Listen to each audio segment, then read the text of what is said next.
Bom dia, pessoal. Na aula de hoje nós vamos ver os operadores que o Python oferece para nós quando a gente está desenvolvendo programas. Bom, nós vamos passar primeiro por operadores aritméticos. Operadores aritméticos são aqueles que permitem a gente transformar números em números. Depois nós vamos para os operadores relacionais, são operadores que permitem manipular números para gerar respostas booleanas. Depois nós vamos para os operadores lógicos, onde nós temos entradas lógicas booleanas, verdadeiro ou falso, e a saída desse operador também é booleano.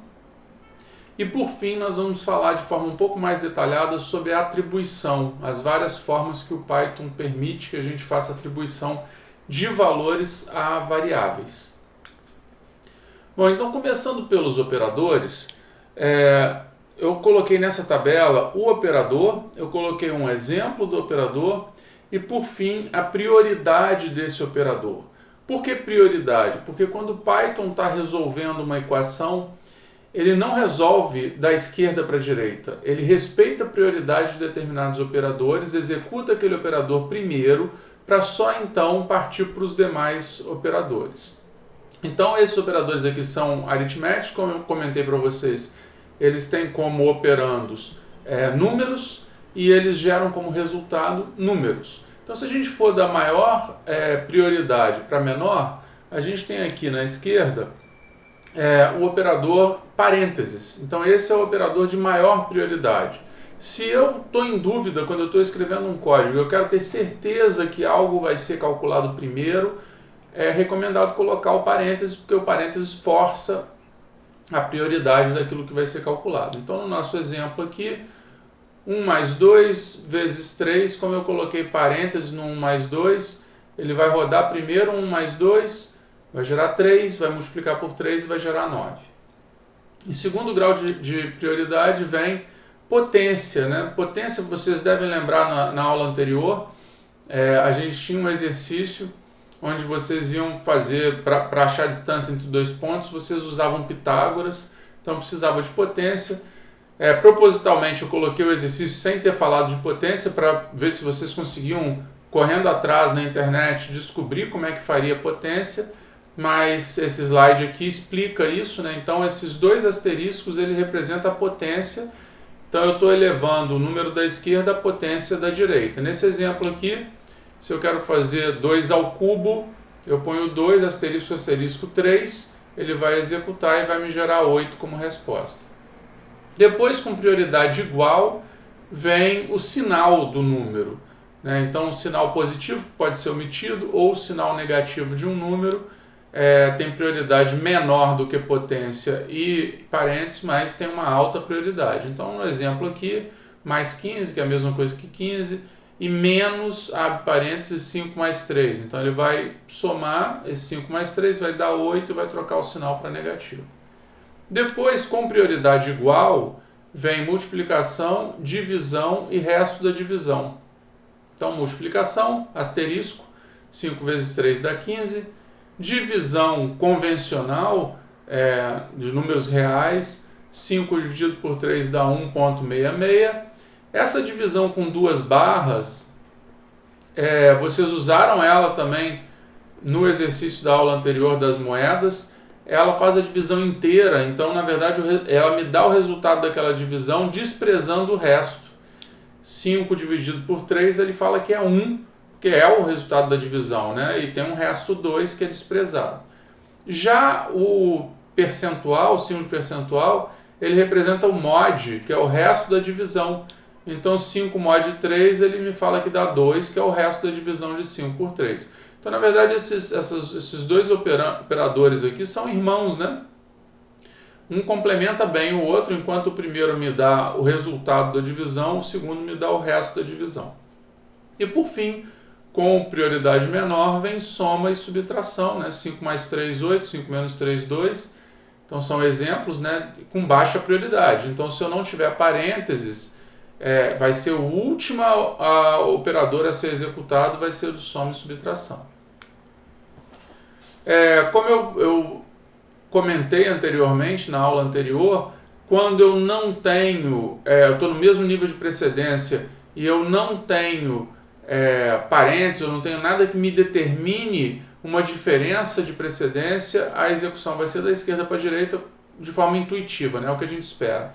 E como eu comentei na aula anterior, divisão de inteiro, barra, barra, divisão convencional, só uma barra. Então, se eu quero ter um número inteiro no final daquela divisão, o que me interessa é a parte inteira da divisão, eu uso 2 barras.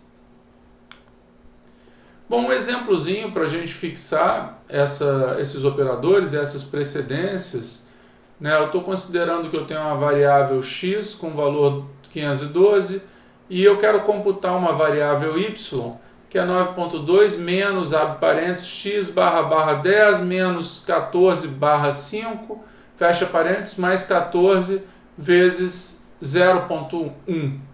Então, como é que o Python vai resolver esse y, desculpa? Ele vai primeiro perceber que tem um parênteses, então parênteses é a maior prioridade, ele vai atacar primeiro o parênteses. Mas dentro do parênteses, ele tem divisão inteira, tem subtração e tem divisão fracionária. Ele sabe que subtração é a menor precedência, mas divisão inteira e divisão fracionária tem precedência igual. Como elas têm precedência igual, ele vai atacar o que vem à esquerda, como eu comentei no slide anterior. Então ele vai fazer essa divisão de 512 por 10, é uma divisão inteira, então isso vai me dar 51, que ele está preocupado só com a parte inteira. Depois de fazer isso, entre subtração e divisão fracionária, ele parte para a divisão fracionária, então ele vai calcular esse 14 dividido por 5, dá 2.8. Aí agora o que sobrou dentro do parênteses é a subtração, ele executa a subtração, dá 48.2. Agora nisso que restou, eu tenho uma subtração, uma soma e uma multiplicação. A multiplicação tem maior precedência, então ele vai vir para a multiplicação, vai multiplicar 14 por 0.1, vai dar 1.4. Agora subtração e soma tem a mesma precedência, ele vai executar na esquerda primeiro, fazer a subtração, menos 39, vai fazer com a soma de 1.4 e a resposta vai ser menos 37.6. Então, se tiver ficado alguma dúvida aqui, revisita o slide anterior para vocês verem as precedências, verem se faz sentido a sequência que a gente executou. E se sobrar dúvida, vocês me perguntam na quinta-feira. Bom, conversão de tipo é outro conceito que a gente já falou na aula anterior. Tem algumas coisas que eu prefiro repetir para fixar melhor para vocês, né?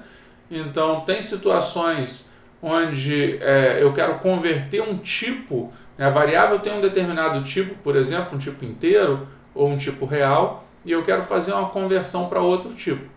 Então, eu basicamente coloco o nome do tipo, inteiro ou real, int, ou float, né, que é o nome que o Python dá para inteiro e real, e eu ponho entre parênteses o que eu quero converter, a expressão. Então, um exemplo aqui que eu quero transformar um real em inteiro, eu tenho uma variável a com o valor 5.1, se eu coloco int entre parênteses a, eu estou chamando uma função que converte esse 5.1 inteiro, então a variável x vai ter o valor 5. Ele vai desprezar a parte fracionária e vai ficar só com a parte inteira. Por outro lado, se eu tenho uma variável b que tem o valor 5 e eu colocar float de b, a variável y vai ter o valor 5.0. Não faz muita diferença, mas o y é um número fracionário, um número real, enquanto o b é um número inteiro. Então, para a gente exercitar essa questão da conversão de tipos, eu botei um exemplo aqui onde o x ele é uma conversão para inteiro de 3.3 dividido por, abre parênteses, 5 dividido por 2, fecha parênteses, menos 5. Muito parecido com a equação do y embaixo. A diferença aqui é que eu estou fazendo a conversão só do 3.3 na de baixo. Na de cima eu estou fazendo a conversão do resultado de toda a equação. Então, pegando a de cima primeiro, para ele poder fazer essa conversão, ele vai ver o que é mais prioritário aqui, encontrou um parênteses, vai resolver esse parênteses, fez a divisão do parênteses, o que sobrou é uma divisão e uma subtração, ele prioriza a divisão, fez a divisão, depois faz a subtração e o que sobrou de resultado que vai ser convertido para inteiro, né? Vai ser desprezada a parte fracionária, o resultado aqui vai ser menos 3. Já na resolução de baixo, a maior prioridade é o parênteses, que está fora do int, né? Está fora da conversão. Ele faz essa operação do parênteses, depois ele tem que fazer essa divisão. Para ele fazer essa divisão, ele tem que fazer essa conversão. Então ele faz a conversão e chega no 3. Nota que ele converteu já o 3.3 para inteiro, deu 3. Aí ele faz a divisão, dá 1.2, faz a subtração, resultado final, menos 3.8. Então é importante vocês notarem que como o local que eu fecho parênteses, como que ele gera efeito no meu resultado final, né? Então, nesse caso, eu converti a equação inteira na variável x e converti só um pedaço dela na variável para calcular a variável y, e o resultado é completamente diferente. Então, vocês têm que ter muito cuidado na forma que vocês compõem as equações de vocês.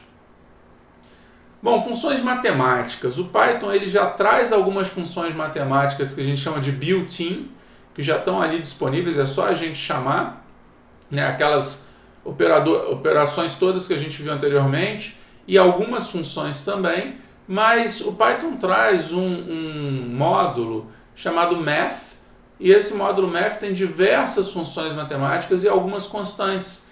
Só que para eu usar esse módulo, como ele é um módulo externo ao meu programa, eu tenho que colocar um import math no início do código. Na hora que eu faço isso, eu estou tendo acesso a esse módulo math, e aí eu posso, dentro do código, chamar math, ponto, e chamar uma função ou chamar uma constante. Então, as constantes que esse módulo math disponibiliza para a gente é a função de π, né? Então, se eu usar math.π, ele me entrega um π com uma resolução muito grande, né? Uma precisão muito grande. E o número de Euler, então math.e, ele me entrega o número de Euler. Eu listei aqui várias funções, então algumas são do módulo math, outras já vêm built-in no Python. A primeira função aqui da lista é a ABS. Então, se eu dou ABS de x, ele me retorna o valor absoluto, ele basicamente remove o sinal. Round de x, vírgula y, ele arredonda x em y dígitos. Então, por exemplo, se eu pego um número aqui fracionário grande e passo 2, ele vai me retornar esse mesmo número arredondado em 2 dígitos, né? Então ele vai arredondar para cima ou para baixo, dependendo da proximidade, né? Eu delego para ele essa decisão. Existe uma outra função agora dentro de math, essas duas primeiras não são built-in. Essa aqui eu tenho que importar math, então todas que tem um math no início eu tenho que importar o math, como eu expliquei no slide anterior. Essa aqui ela arredonda para cima, né? Então se eu tenho um número e eu chamo essa função scale, ele vai arredondar esse número para cima, eu estou forçando a direção. Já o floor, ele tem o comportamento de arredondar para baixo, eu estou forçando a direção, enquanto o round arredonda para o mais próximo. Uma função max, eu passo vários números, ele me retorna o máximo desses vários números. A função min é equivalente a max, só que ele retorna o mínimo de vários números. SQRT, raiz quadrada, né? Então eu chamo math SQRT de um número, ele me retorna a raiz desse número.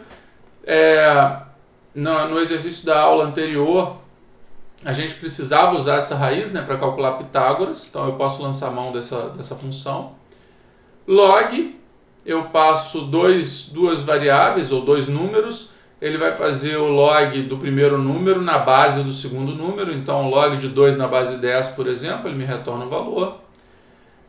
Log com um único número, ele faz o logaritmo natural na base de Euler, do número de Euler.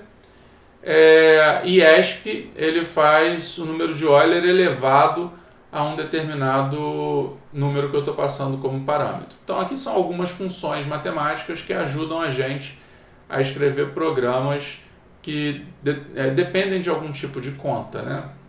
Então, se a gente retomar o exercício que eu tinha deixado na aula passada, aquele exercício pedia para o usuário entrar com 2 pontos no espaço bidimensional e calcular a distância entre esses 2 pontos. Como é que a gente faz esse exercício?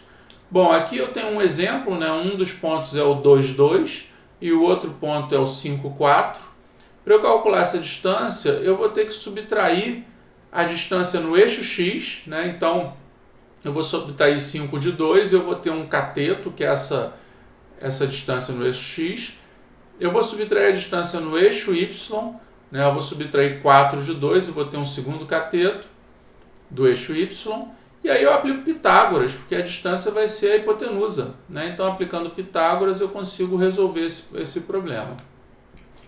Aqui tem um código que resolve algumas coisas que eu queria chamar a atenção. Primeiro, que eu estou importando o math, porque eu vou usar alguma função que está nesse módulo. Aqui eu faço a entrada de dados, lendo os pontos. Aqui eu estou calculando os catetos, né? Alguém poderia me perguntar, poxa, mas eu não preciso usar a função ABS para eu converter, tirar o sinal, né, se der negativo. Eu poderia usar a função ABS. Mas como eu elevo ao quadrado embaixo, eu não preciso usar ABS, porque se for negativo, ao elevar ao quadrado, o resultado é o mesmo que se fosse positivo, né? Então, do que a gente viu de operadores, eu tenho aqui potência, né? Eu estou elevando o cateto ao quadrado, estou elevando o outro cateto ao quadrado, e eu tenho raiz, fazendo uma raiz do resultado, né, dessas duas potências somadas, e isso aqui me dá a hipotenusa, que é a resposta da questão. Eu poderia não usar essa função de raiz, eu poderia elevar a 0,5, também funcionaria, né? Elevar a meio é a mesma coisa que raiz quadrada. Então, é comum você ter mais de uma forma de chegar no mesmo resultado quando você está escrevendo um programa.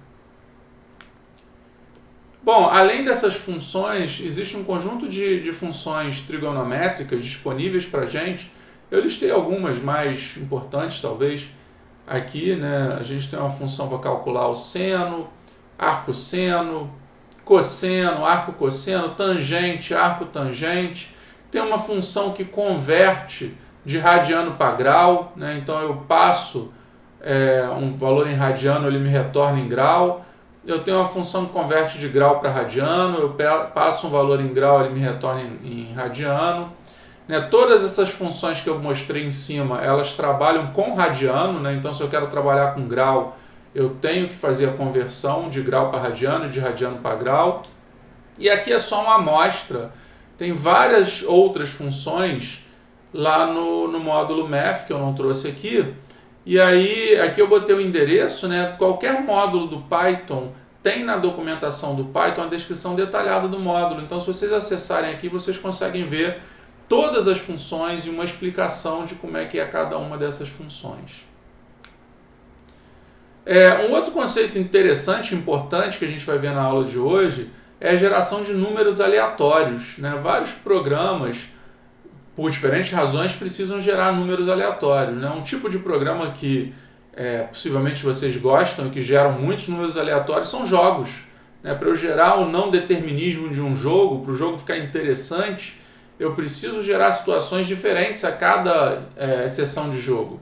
E para eu gerar essas situações, eu preciso gerar números aleatórios, né? Como se fosse o arremesso de um dado, né? Para a coisa não ficar tão previsível. Então, como é que eu gero números aleatórios no Python?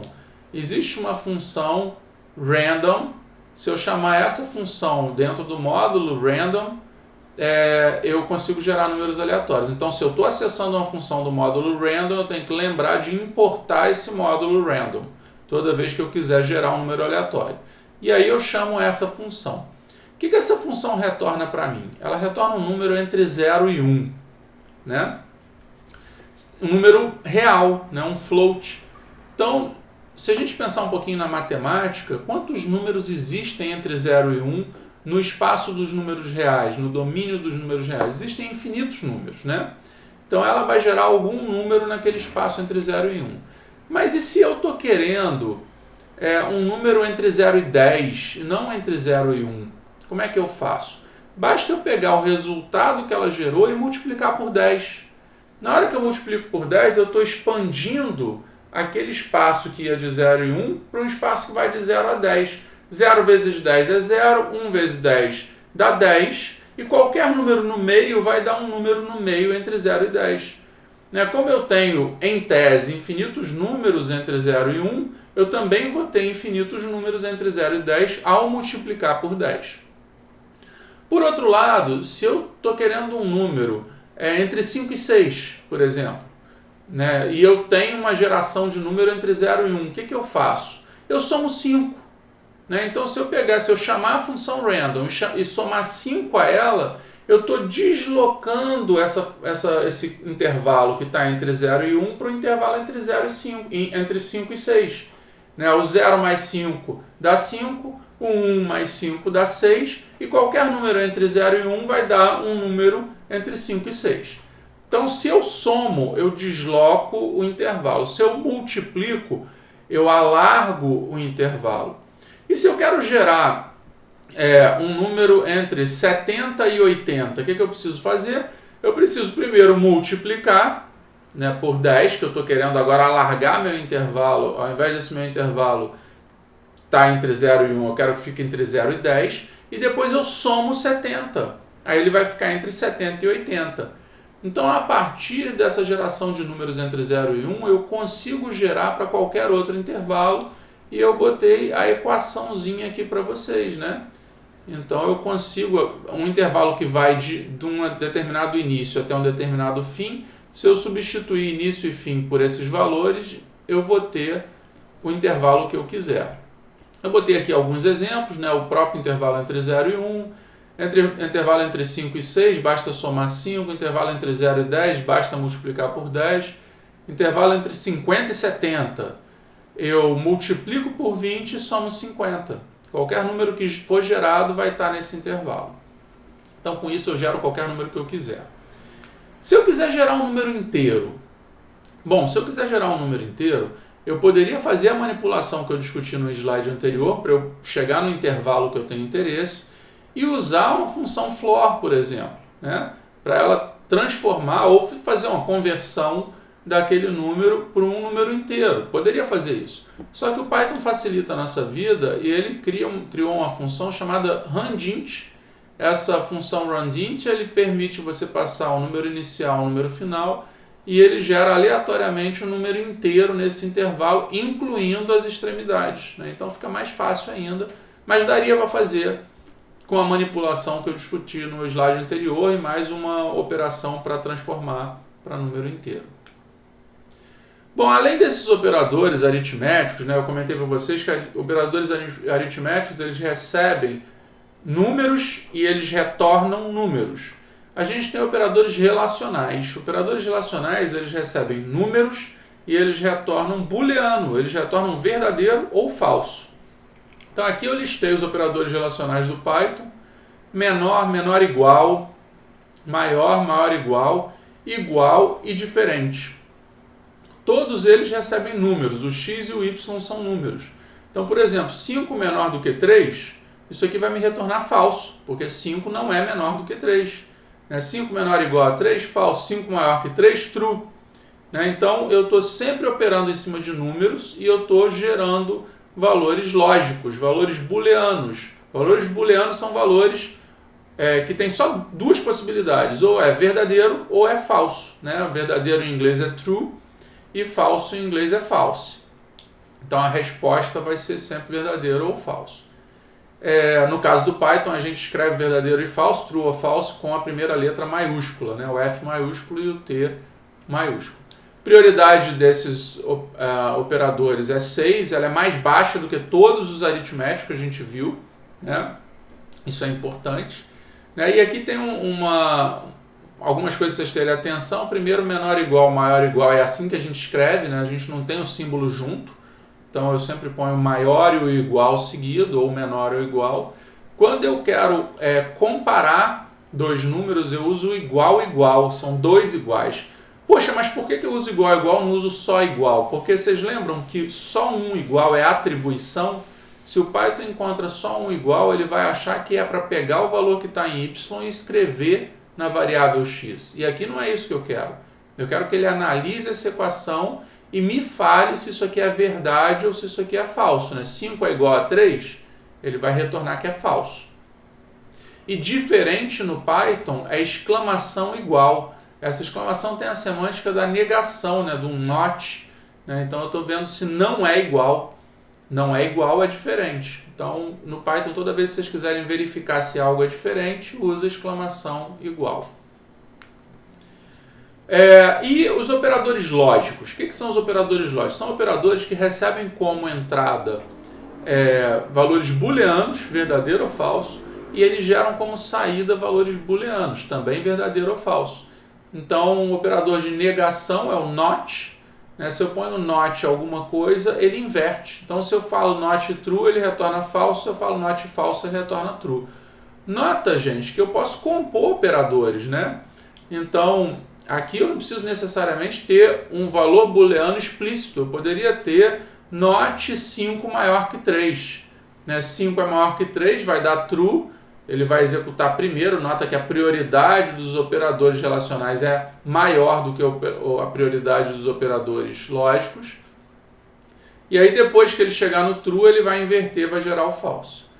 O AND é a semântica do e, né? Se eu falo hoje é sábado, eu vou estudar e ir à praia. Então eu tenho que fazer as duas coisas para não estar mentindo, né? Se eu deixar de fazer uma das coisas, eu vou estar mentindo. Então ele só é verdade quando ambos são verdade. Se um for falso, ele dá falso. E o OR é o operador de ou, né? E o ou na computação, ele é verdade sempre que alguma coisa for verdade. Ele só é falso quando todos são falsos. É um pouquinho diferente do português, que a gente trabalha no português com o que a gente chama de ou exclusivo, né? Eu falo ou eu vou fazer isso ou eu vou fazer aquilo, mas eu não vou fazer as duas coisas. Na computação, se eu fizer as duas coisas, está certo, porque pelo menos uma era verdadeira. Então isso que eu estou explicando para vocês, né? Antes de falar disso, a prioridade está aqui, né? A maior prioridade é o not, depois o AND, depois o OR. E isso que eu estou explicando para vocês, a gente consegue ver nessa tabela verdade. Tabela verdade é uma forma da gente cobrir todas as possibilidades de um determinado operador lógico e entender o comportamento dele. Então, pensando numa variável A, que pode ser verdadeiro ou falso, comportamento de not A é inverter. Se A é verdadeiro, not A é falso. Se A é falso, not A é verdadeiro. Agora, pensando nas combinações de A e B, que podem receber valor verdadeiro ou falso. O que eu posso ter de combinações? As duas verdadeiras, o A verdadeiro e o B falso, o A falso e o B verdadeiro e as duas falsas. São essas 4 possibilidades para essas duas variáveis. Se eu tenho um AND entre as duas variáveis, o AND é verdadeiro só se ambas forem verdadeiros. Todos os outros casos o AND é falso. Já se eu tenho um OR entre essas duas variáveis, o OR é verdadeiro em todas as situações, menos quando ambas são falsos. Então a semântica desses dois operadores lógicos é essa que está na tabela verdade, que ela é um pouco intuitiva, né? Mas é legal vocês darem uma olhada com atenção para vocês entenderem em especial o OR, que tem muita gente que no dia a dia, né, usa um ou, que é o ou exclusivo, que aqui seria falso, porque o ou é uma coisa ou é a outra, não é ambos. Não é assim que funciona no Python, não é assim que funciona no ou padrão da computação. No ou padrão da computação, basta ter um verdadeiro que o ou vai ser verdadeiro. Bom, e para a gente caminhar para o final, operadores de atribuição, eu já contei para vocês nas aulas anteriores que a atribuição no Python, se o Python encontra um igual, ele vai calcular a equação da direita e vai atribuir esse valor para a variável da esquerda, né? Então aqui, se eu falo x igual a 0, ele coloca o valor 0 em x. Só que o Python dá alguma flexibilidade para a gente que outras linguagens de programação normalmente não dão. Então, se eu quero atribuir esse valor 0 a diversas variáveis, o Python deixa fazer isso aqui. X igual a y igual a z igual a 0. Ele vai botar 0 em todas essas variáveis. Outra coisa que o Python deixa fazer, e que outras linguagens de programação normalmente não deixam, é atribuir numa única linha 2 valores a duas variáveis. Então, se eu colocar x, y igual a 1,2, ele vai pegar esse 1, vai jogar no x, vai pegar esse 2, vai jogar no y, né, num único passo. Isso aqui é útil quando eu quero trocar o valor que está em variáveis. Vamos supor que eu tenho um valor em x e um valor em y. Eu quero passar o valor de x para y e passar o valor de y para x. Numa linguagem de programação que não tem esse recurso, eu sou obrigado a criar uma variável temporária, z, por exemplo, pegar o valor de x, botar em z, pegar o valor de y, botar em x, pegar o valor de z, botar em y. Porque se eu simplesmente jogar direto de x para y, eu perco o valor anterior de y. No Python eu consigo fazer uma construção que é x, y igual a y,x. Então ele vai computar os valores na esquerda e vai fazer a atribuição cruzada para as variáveis da direita. É um recurso a mais, né? Diminui um pouco o teu código, mas não é fundamental, mas acho que era importante vocês saberem, porque vocês podem querer usar e vocês podem ler código que tem isso. Bom, além disso, eu comentei brevemente na nossa reunião de quinta-feira passada, mas o Python ele traz também os açúcares sintáticos que simplificam o nosso código, né? Aqui tem a atribuição padrão, variável igual a expressão, então aqui tem um exemplo, mas ele permite, ao invés de usar igual, usar algum operador seguido de igual. Então, mais igual, menos igual, vezes igual, divisão igual, divisão inteira igual, resto da divisão igual, potência igual. Quando ele encontra essa estrutura, o que ele faz é transformar para uma estrutura do tipo, por exemplo, mais igual, ele transforma x igual a x mais e o valor que você está passando, a expressão que você está passando. A mesma coisa para todos os outros operadores. Então, quando eu tenho variável, operador igual, expressão, isso se torna variável igual a variável, operador, expressão. É só uma forma resumida de escrever. Vocês não são obrigados a escrever assim. Vocês sempre podem escrever por extenso, como está aqui na parte direita dessa transformação. Mas é legal vocês saberem desse recurso, porque vocês vão ler código, em especial o programador mais profissional, ele tende a usar bastante esse recurso para ficar um código mais sucinto. Então vocês vão ler código com essa característica. Bom, aqui tem um exemplozinho, né? A gente está criando uma variável x com valor 10, y com valor 2, z com valor 5 e tem uma equação que tem os três tipos de operações, né? A gente tem aritmética, a gente tem relacional e a gente tem lógica. Né? E por precedência, sempre as aritméticas vão vir primeiro. Né? Tem a competição dentro das aritméticas, né? Igual a gente falou, soma é menos precedente do que multiplicação, mas entre as três, primeiro aritmética. Né? Então, como é que o Python vai resolver essa equação? Se vocês quiserem, pausa o vídeo agora, tenta fazer, sem olhar a resposta que vem no slide seguinte, para depois vocês baterem com a resposta. Então pausa agora, façam, e depois fizerem, dão play que eu vou mostrar a resposta. Bom, a resposta está aqui. Né? A primeira coisa que eu fiz foi substituir os valores, então eu basicamente peguei os valores das variáveis e substituí aqui na equação para ficar mais fácil da gente caminhar nas contas. Né? A maior precedência que tem aqui são as multiplicações e divisões, né? São operadores aritméticos. Como elas têm precedência igual, é executado da esquerda para a direita, então 10 vezes menos 2 deu menos 20, esse 5 dividido por 10 vai ser executado em sequência, vai dar 0,5, depois esse 10 dividido por menos 2 vai ser executado, vai dar esse menos 5, depois o 5 vezes 10 vai ser executado, vai dar o 50, depois o 5 vezes menos 2 vai ser executado, vai dar o menos 10. Então, na hora que eu chego aqui, eu já executei todos os operadores aritméticos. Eu vou entrar em operadores relacionais. Lembra, o operador aritmético é aquele que recebe número e gera número. Depois o relacional está caminhando para o lado do lógico, né? Ele recebe números e gera booleanos. E por fim, eu só vou ter booleano na equação, né? E aí eu consigo operar logicamente nos booleanos e gerar booleano como resposta. Então, nesse caso aqui, o primeiro relacional, eles têm a mesma precedência, eu vou fazer da esquerda para a direita. O primeiro relacional é o menor, menos 20 menor do que 0,5, verdade. Depois, menos 5 maior do que 50, falso. Depois, menos 10 menor do que 10, verdade. Né? Então, eu executei esses operadores. E, por fim, eu vou executar o OU e o AND. Né? Eles são operadores lógicos, mas eles estão em níveis de precedência distintos. Né? A gente sabe que o AND tem uma precedência maior do que o OU. Olha que interessante. O AND executa antes do OU. Como eu não botei parênteses, eu tenho que saber disso. Né? Se eu estou na dúvida, eu ponho parênteses. Então, esse AND aqui vai ser executado, não vai ser da esquerda para a direita. Primeiro o AND, falso e true. Como tem um falso, vai ser falso AND.